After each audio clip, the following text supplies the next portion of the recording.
Happy homecoming, friend. Thrilled to be here with you all on this homecoming Sunday. It's so nice when the church decides to kind of work with us on our program year and give us scripture that is just kind of perfect for what we are doing here at St. David's. And today that is absolutely true. Our readings, as you might have noticed, are pretty well-known ones, right? Specifically the gospel readings. Hello, Laura Barker. Sorry, I just saw a face that I didn't know was here. It's great when people come home from far away that you haven't seen in a long time, right? It makes homecoming that much better, and it makes the parables that much more sweet. Parables of the lost sheep and the lost coin. Parables of the lost sheep and the lost coin. These should be familiar to us, even if we haven't grown up and spent our whole life in the church, which some of us have, but many of us have not. The parables of the lost. Now, we're going to talk about these parables, but we're going to talk about them hopefully in a little bit of a different way than we typically do, and we're going to focus actually more on the end of the parables than the beginnings, as we are wont to do. But first, I'm going to start by sharing a little bit of a stand-up comedy routine. Yes, that is right. You heard me correctly. Does anybody know, or did anybody know, Mitch Hedberg? Yeah, some of you shaking. For those of you who didn't, he was a stand-up comic.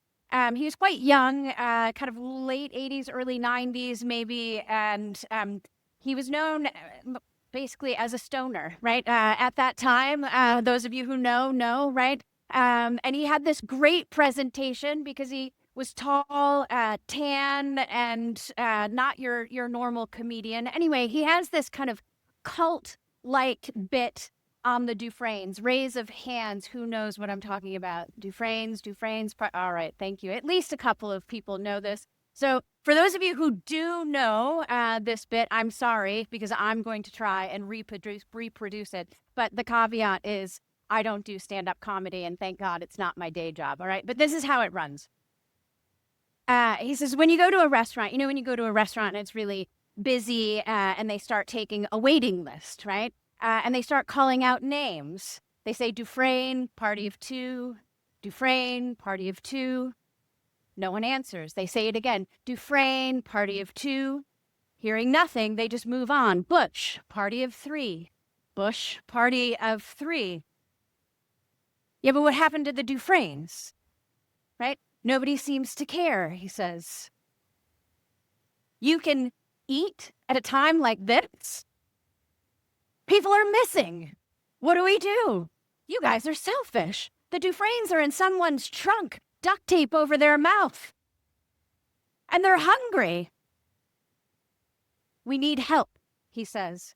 Bush, search party of three. Bush, search party of three. You can eat once you've found the Dufresnes. Again, sorry for the lack of comedic timing in the way that Mitch had it, but you get the picture. Dufresnes locked in the trunk. How can we eat at a time like this? People are missing. I'm going to give you a clue, friends, today, that when Jesus tells these two particular parables, there's only one sheep. There are no 99 sheep.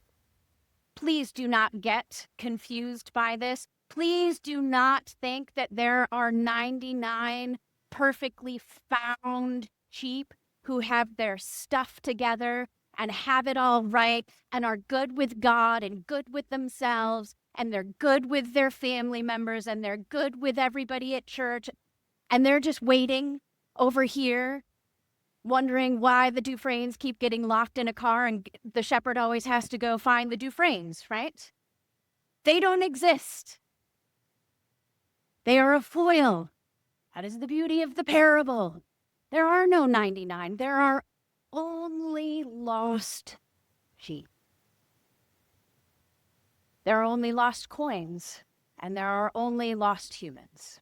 So I want you, if you've never thought about this parable in that way, if you often think of yourself as the shepherd, like, would I go get the little sheep, or would I say, like, heck no, I got 99 perfectly healthy good ones over here, gonna hang out with them?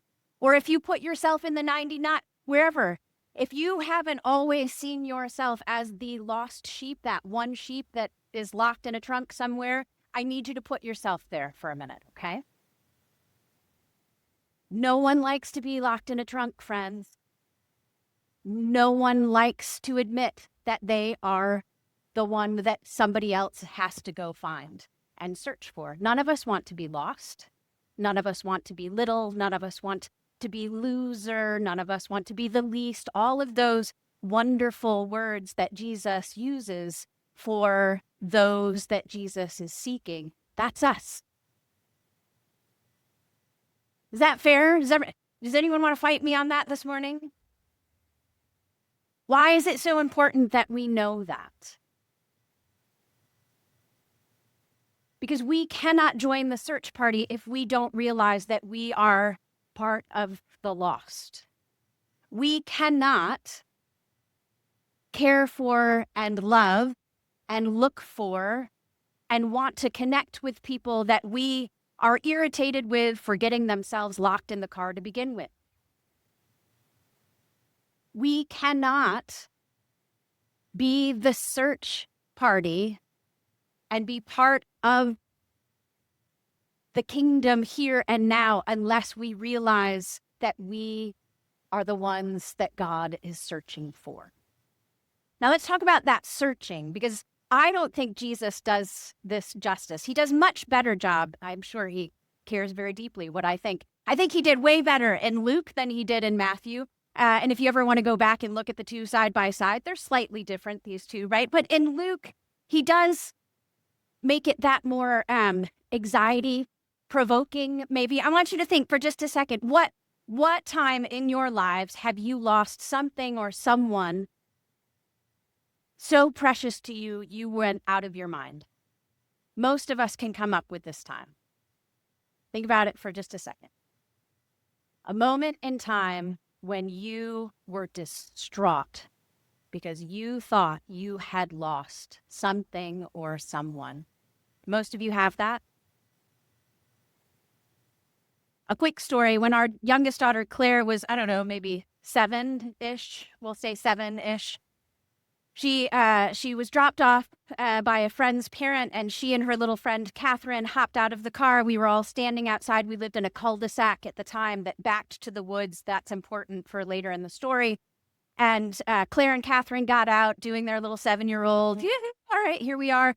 And our friend, Joe, Catherine's mom, says, great, thanks for having them. See you later this afternoon or whatever, and drives off. And we go back to our daily life. Now, we're fairly free-range parents, so we didn't check in all that well, I think, with the two girls, and the girls just kind of wandered off. And very quickly, though, at least one of us realized, I don't hear the girls, and they're loud, right? So let's look. And so I think I yelled in the house, like, honey, do you know where Claire is? Claire, don't see Claire. You can imagine what happens. Claire and Catherine just gone. We searched up, we searched down. We went to all of our friends who are like family around the cul-de-sac. Have you seen Claire? Do you know where Claire is? They all get anxious. They come outside. People are up the street. Claire, Catherine. People are down the street. Claire, Catherine. People are out already in the woods behind our house and going down to the creek to see, right? Like, God forbid. Everybody's yelling about Claire. It was close to 20 minutes later that we got a phone call. Claire and Catherine thought they were comedians. They did not lock themselves in the trunk, but they had quietly climbed back in the minivan of Catherine's mother, got very quiet down in the back of the car. Won't this be funny? And she took off, and she went to the store, and then she went home, had no idea that she had carried these two children with her all of this time, right? Finally, we get the call. They're alive. They're here. Can you imagine, because you have had something similar happen, can you imagine the feeling of pure dread and the fact that you're not going back to your gardening, you're not going to start your dinner, you're not going to do anything else until you find that kid or that thing, right? Jesus wants you to know that that is how God feels about those of us who lock ourselves in trunks all of the time and that we are lost, right?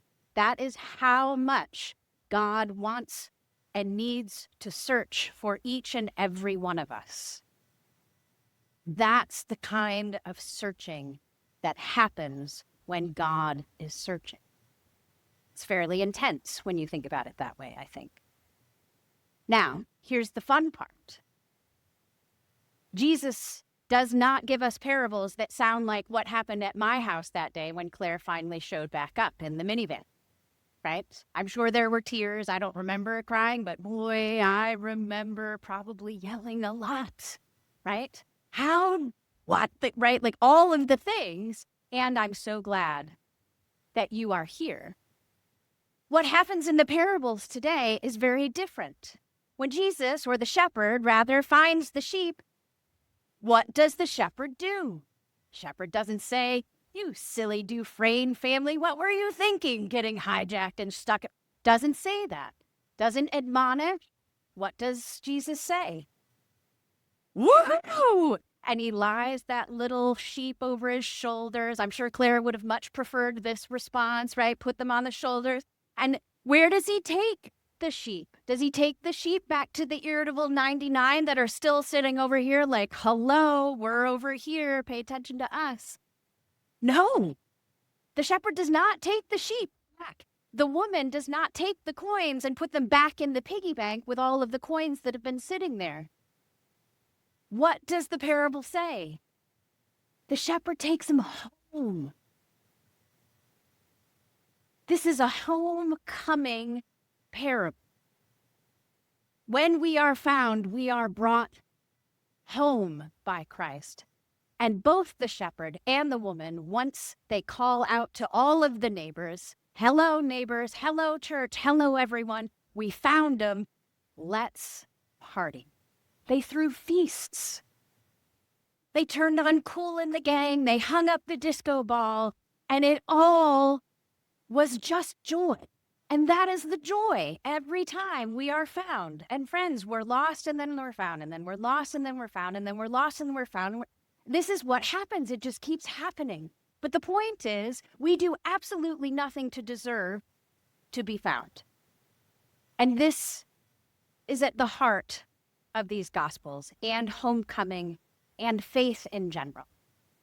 The sheep didn't do anything deserving to be found. The coin didn't do anything to deserve to be found. The Dufresnes, who knows? We don't know. But they get themselves locked in a trunk. Probably didn't do anything really to deserve to be found. The point is, God's going to search anyway. And not just because of or in spite of, but because we are God's. Now, if we could hold that truth about ourselves, if we could truly know that each and every one of us in our deepest, deepest places, if we could truly know that we are that sheep, we are the kid that is lost, that is constantly being sought after in this almost desperate sort of way, and that when we realize that, there is great parties happening, right? There is feasts to be had. When we can finally realize that about ourselves, then let's extrapolate, then we can become part of the search party who goes to even the people, and most definitely the people that we would like to lock in a trunk, and realize that they too are being sought after by God in this same way, and that we're part of the search party for them. They have their own stuff. I don't know what it is. I'm still working on my stuff. But I do know that God is chasing after them in the same way that God is chasing after me.